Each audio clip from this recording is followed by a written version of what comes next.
those who didn't know your partner was rich. How did you find out? I'd been dating Noah for 8 months and the guy was basically broke. Or at least that's what I thought. He wore the same 3 t-shirts on rotation, drove this beat-up Honda from like 2008, and always suggested we split the bill at McDonald's. When my birthday came around, his gift was a handmade card with a drawing of us that honestly looked like a kindergartner made it. I wasn't complaining though. I grew up pretty poor, so dating someone who wasn't flashy with money felt real. Plus Noah was sweet, funny, and actually listened when I talked. We'd spend hours just walking around the neighborhood because neither of us could afford to do much else. Everything changed when his mom called him during one of our movie nights. She was crying about some family emergency and needed him to come home immediately. Noah went white as a sheet and said we had to leave right now. The whole drive to his house, he kept saying sorry for ruining our night and that his family was complicated. When we pulled up to his address, my jaw literally dropped. We drove through these massive iron gates with an actual security guard who waved at Noah like they were old friends. The driveway was longer than my entire street. The house looked like something from those rich people TV shows, with columns and everything. Inside was even crazier. There were paintings on the walls that looked expensive, furniture that was definitely not from Walmart, and the chandelier thing hanging in the entryway that probably cost more than my car. His mom came running down this huge staircase wearing jewelry that sparkled under the lights. Turns out the emergency was that their housekeeper had quit suddenly, and she didn't know how to work the fancy coffee machine for the dinner party they were hosting tomorrow. I watched Noah's mom panic about hiring a replacement in less than 24 hours while servants moved around in the background. During dinner, which was served on actual china plates, Noah's dad casually mentioned their foundation had just donated $2 million to build a new wing at the children's hospital. His little sister complained about her trust fund not kicking in until she turned 25, and here I was sitting there in my Target jeans feeling like I'd walked into a different universe.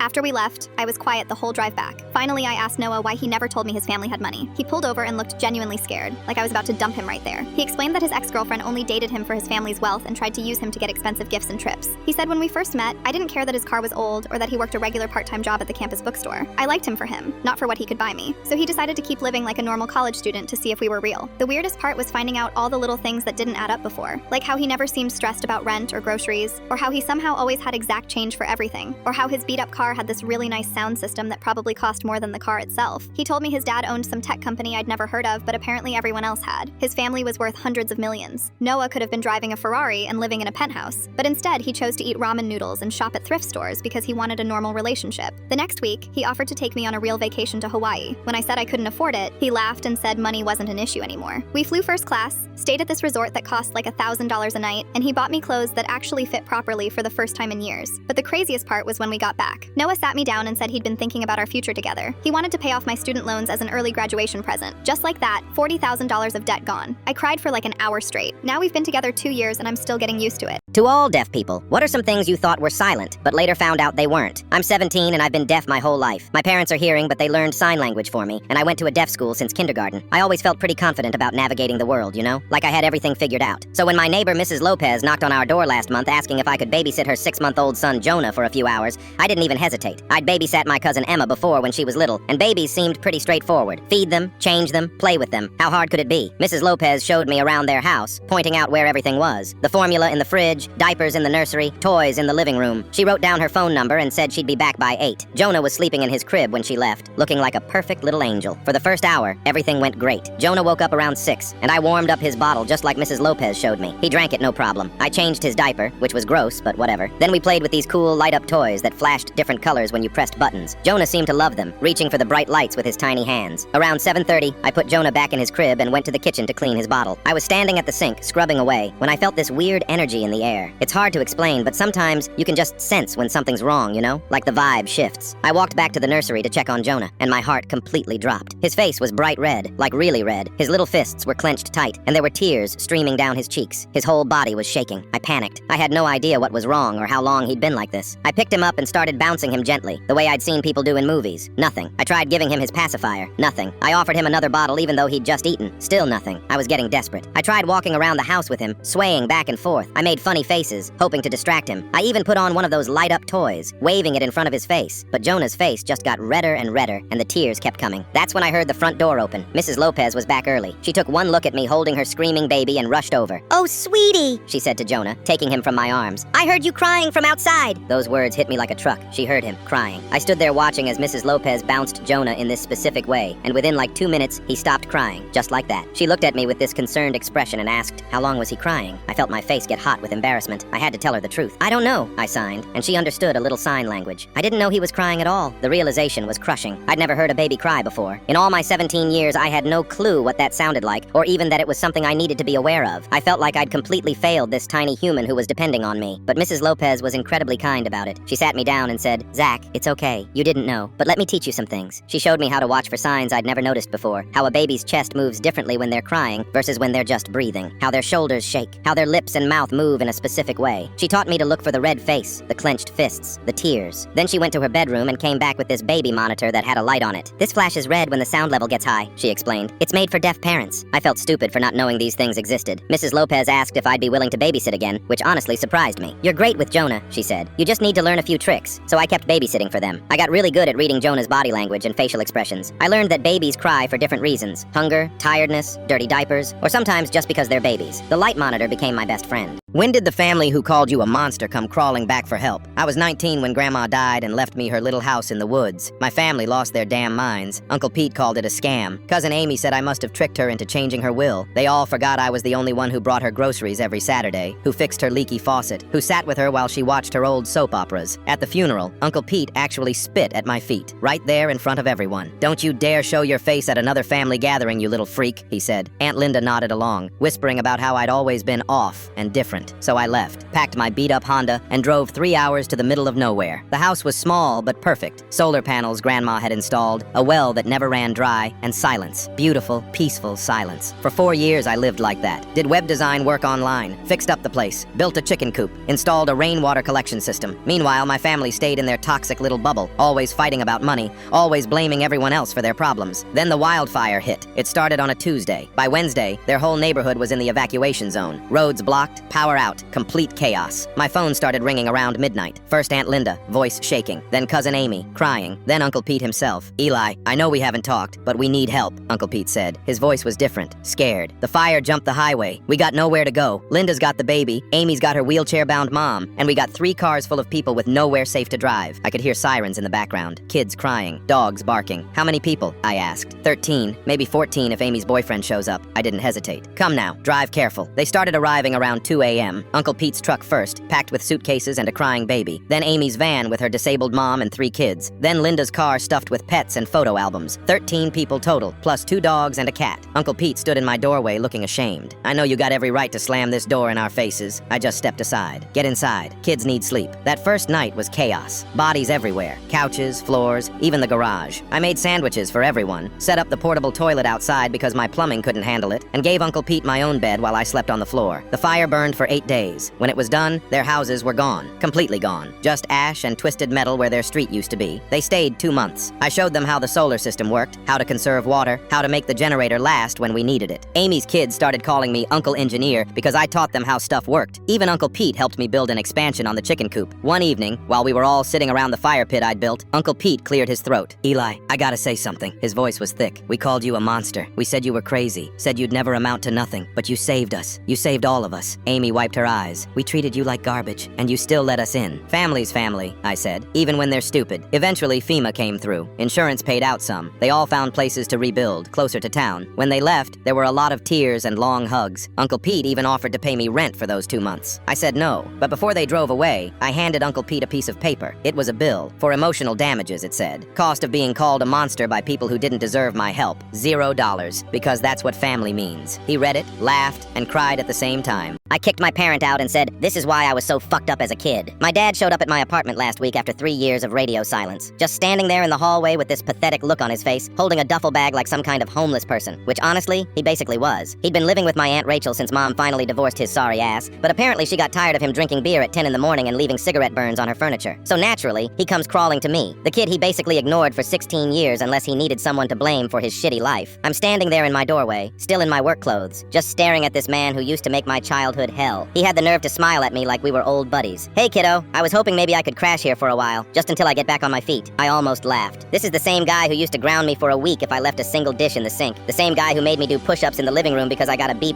instead of an A on my report card. The same guy who would take my phone away for an entire month if I talked back even once. But I had an idea. A really, really good idea. "Sure, Dad, you can stay here, but you're gonna follow my house rules." He looked confused, but nodded. Probably thought I was gonna ask him to help with groceries or something normal like that. "First rule," I said, crossing my arms. "Lights out at 9 p.m., no exceptions. If I catch you awake after that, you lose TV privileges for 3 days. His face started to change. What are you talking about? Second rule, you get exactly 15 minutes for showers. I'm gonna time you. Go over and you don't get hot water for a week. Now he was getting pissed. This is ridiculous. Third rule, no friends over. Ever. You wanna see people? You can meet them at the park like a normal person. I was just getting started. Fourth rule, I'm gonna check your bag every single day. Any alcohol, cigarettes, or anything I don't approve of gets thrown in the trash immediately. He was turning red now. You can't be serious. Fifth rule, you do chores the second I ask. Dishes, laundry, taking out garbage. If you complain or take too long, you don't eat dinner that night. This is insane, he said, but I wasn't done. Sixth rule, I'm gonna drive you wherever you need to go. You don't get to use my car without permission, and you definitely don't get your own key. His hands were shaking now. Whether from anger or needing a drink, I couldn't tell. Seventh rule, no talking back, no arguing, no attitude. You say yes, sir, and thank you, and that's it. Last rule, I said, leaning against the doorframe. You disrespect me or my girlfriend Emma even once, and you're out. No second chances. I'll pack your stuff myself and drop you off at the nearest bus stop. He just stood there staring at me like I'd lost my mind. These rules are completely unreasonable. I'm your father. Yeah, and these are the exact same rules you had for me from age 8 to 16, remember? The same rules that made me so anxious I couldn't sleep at night. The same rules that made me feel like I was walking on eggshells in my own house. His face went white. I could see him remembering. All those years of treating me like I was some kind of prisoner instead of his son. The same rules that made me move in with Mom the second I turned 16 because I couldn't stand living with you anymore. That was different, he said weakly. You were a kid. Kids need structure, and you're a grown man who can't even keep a roof over his head. So maybe you need some structure too. He stood there for another minute, probably hoping I was joking, but I wasn't. I was dead serious. You know what? He finally said, picking up his duffel bag. You're just like your mother, cold and heartless. No, Dad, this is exactly what you taught me. This is why I was so fucked up as a kid. He walked away muttering something about ungrateful children. I watched him disappear down the hall, then closed the door and locked it. Emma came out of the kitchen where she'd been listening to the whole thing. Holy shit, she said. That was intense. Good intense or bad intense? Honestly, I'm kinda proud of you. That took balls. My Aunt Rachel texted me later that night saying Dad had shown up at her door again, but she wasn't letting him back in. Apparently he was ranting about how disrespectful I was and how kids these days have no respect for their elders. What's the biggest bullet you've ever dodged? I was 24, broke as hell, living with 3 roommates who treated our apartment like a frat house. Every morning I'd wake up to empty beer cans and someone's leftovers molding in the sink. My girlfriend kept telling me I needed to get my life together, and honestly she was right. That's when I saw this ad online. High-paying assistant position abroad. Free housing, great salary, all travel expenses paid. It sounded too good to be true, but I was desperate. I'd been unemployed for 3 months, and my savings were basically non-existent. I applied that same night without even reading the fine print. The recruiter called me the next morning. Some guy with a thick accent saying my resume was perfect, and they needed someone immediately. He said they'd pay for my plane ticket. All I had to do was sign the contract and show up. When he emailed me the paperwork, I barely skimmed it. There were a lot of medical waivers and weird clauses about health screenings, but I figured it was just standard stuff. My girlfriend was freaking out. She kept saying something felt off, that legitimate companies don't recruit people this fast. But I was so tired of being broke and living like a college kid that I brushed her off. It's just a dream job, I told her. Some people get lucky. 2 weeks later, I was on a plane to some country I'd never even heard of. The flight was long, and I spent most of it imagining what my new life would be like. Maybe I'd finally be able to afford my own place. Maybe even save up enough to propose to my girlfriend properly. When I landed, there was a driver waiting with my name on a sign. Really professional-looking guy in a suit. He took my passport right away, saying it was for verification and immigration purposes. I didn't think much of it since I was exhausted from traveling. The drive took about an hour through roads I didn't recognize. We ended up at this big gated facility that looked more like a hospital than an office building. The driver brought me to what he called my temporary room while they processed my paperwork. It was small, basic, with just a bed and a tiny bathroom. The weird part was there was no door handle on the inside. I asked the driver about it and he just smiled, saying it was for security purposes and someone would be by in the morning to explain everything. That night I couldn't sleep. Something felt really wrong, but I kept telling myself I was just nervous about starting a new job. The next morning a nurse showed up wanting to take blood samples. She said it was routine medical screening for all employees. But when I asked to see my contract again or talk to someone about my actual job duties, she just kept smiling and saying someone would explain later. I refused the blood work and she left without saying anything. That's when I realized I was locked in. I tried the door and it wouldn't open from the inside. There was no phone in the room, no internet connection, nothing. I started banging on the door but nobody came. The only window was small but I could see through it, and what I saw made my blood run cold. There were other people being wheeled around on gurneys, some hooked up to IVs, all looking confused or unconscious. I saw one guy about my age trying to walk but he could barely stand up. A nurse was helping him but he looked terrified, like he didn't know where he was. I spent the whole day trying to figure out how to get out. The window was my only option. It was small and high up, but I managed to pry it open using a metal coat hanger I found in the closet. I waited until night when the hallway lights dimmed and there were fewer people around. Climbing out was the scariest thing I've ever done. I had to drop about 10 feet to the ground and I landed hard on my ankle. I didn't have shoes, just socks, but I ran anyway. I had stuffed a tourist map from the airport in my sock earlier, hoping it might help me find civilization. For 2 days, I walked through roads and small towns, sleeping in bushes and drinking water from gas station bathrooms. People kept staring at me because I looked like hell. Dirty clothes, no shoes, probably smelled terrible, but I didn't trust anyone enough to ask for help until I found a U.S. consulate. When I finally made it there and told them what happened, the woman at the desk went pale. She made some phone calls and then sat me down to explain that the facility I'd been at was under investigation for organ trafficking. They would fly people in with fake job offers, sedate them, harvest their organs, and dump the bodies. She showed me some files and my name was on a surgery schedule for the morning after I escaped. Next to my name, it just said kidney extraction and liver partial. I threw up right there in her office. The consulate helped me get emergency travel documents to get home, but I never got my passport or luggage back. What sucks about being a man. My son called me crying at 2 a.m. on a Tuesday night. Dad,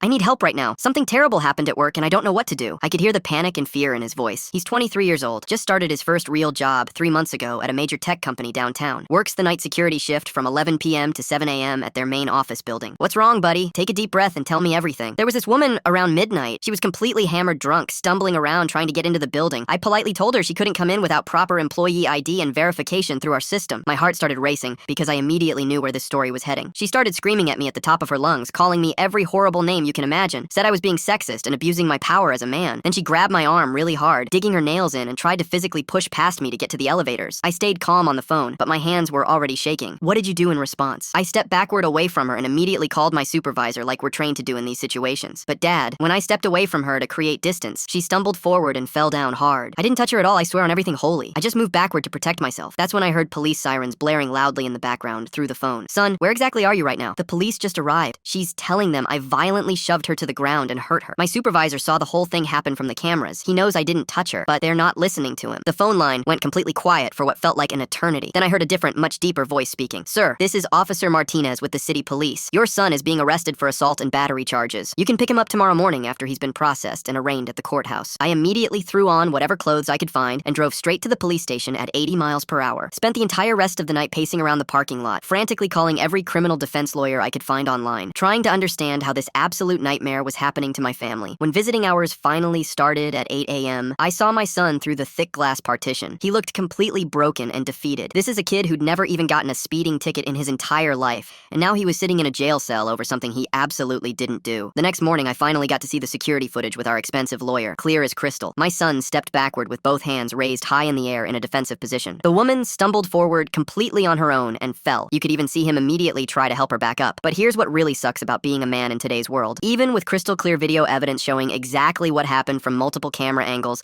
it took 6 brutal months and over $15,000 in legal fees just to get the charges dropped. The prosecutor still made us go through absolute hell, claiming the footage was somehow inconclusive and open to interpretation. Meanwhile, the woman who filed the completely false police report, she faced absolutely zero consequences whatsoever. No charges for lying to police officers. No penalty for wasting thousands of dollars in taxpayer money. Nothing at all happened to her. My son lost his job the very day after his arrest. His name, photo, and mugshot were published in the local newspaper for everyone to see. Now when he applies for any job anywhere, that arrest record still shows up on every single background check, even though all charges were eventually dropped. His reputation in our small town is permanently destroyed. People cross the street when they see him coming. Former friends won't return his calls, all because he tried to do his job properly and protect himself when someone became physically aggressive with him. When did you realize your family was using you? Every birthday in my family, there was this tradition where my parents would take credit for organizing the party, but I was expected to pay for everything. This year was different though. I'd just gotten my first real job as a graphic designer. For the first time in my life, I had decent money to throw my little sister the sweet 16 she deserved. I spent weeks planning the perfect party. DJ, catering, decorations, even rented a photo booth. The total came to over $4,000, but I didn't care. She was my baby sister. I arrived at the venue early to set everything up. When the guests started arriving, the usual routine started immediately. Dad played host like he'd orchestrated everything. "Welcome to Emma's Sweet 16, he announced to everyone. "Your mother and I wanted to make this special for our daughter." My stomach dropped. Mom just smiled and nodded like she'd planned every detail herself. The guests started complimenting my parents on the amazing party. "Mrs. Johnson, this DJ is incredible. Mr. Johnson, the food is fantastic." I started to speak up, but Dad was already giving a speech about how proud they were to give Emma such a memorable celebration. My sister ran up to Dad. "Thank you so much for the best party ever." She hugged him while I stood there holding the receipts. My boyfriend Jake looked at me with growing confusion. I felt sick. The party I'd planned and paid for was happening around me, and everyone was thanking my parents. Finally, Dad pulled me aside with that familiar patronizing smile. "And thank you for helping with the setup. Very mature of you to contribute." "Contribute?" I said. "I paid for all of this." Dad waved his hand dismissively. "Well, your mother and I coordinated everything. Who wants cake?" Everyone cheered and moved toward the dessert table. I stood there staring at the $200 custom cake while my family took photos like they'd created this magical moment. Jake leaned over. "Are you going to say something?" I looked around the room. Emma was posing with friends by the photo booth I'd rented. Mom was accepting compliments on the decorations I'd chosen. 3 years of therapy suddenly clicked into place. I walked to the DJ booth and asked him to cut the music. The room went quiet. "Actually," I announced, "I have something to say." I pulled out my phone and opened my banking app, then projected it onto the venue screen using the AV system I'd paid for. "These are all the payments I made for tonight's party," I said, scrolling through transactions. DJ, $800, catering,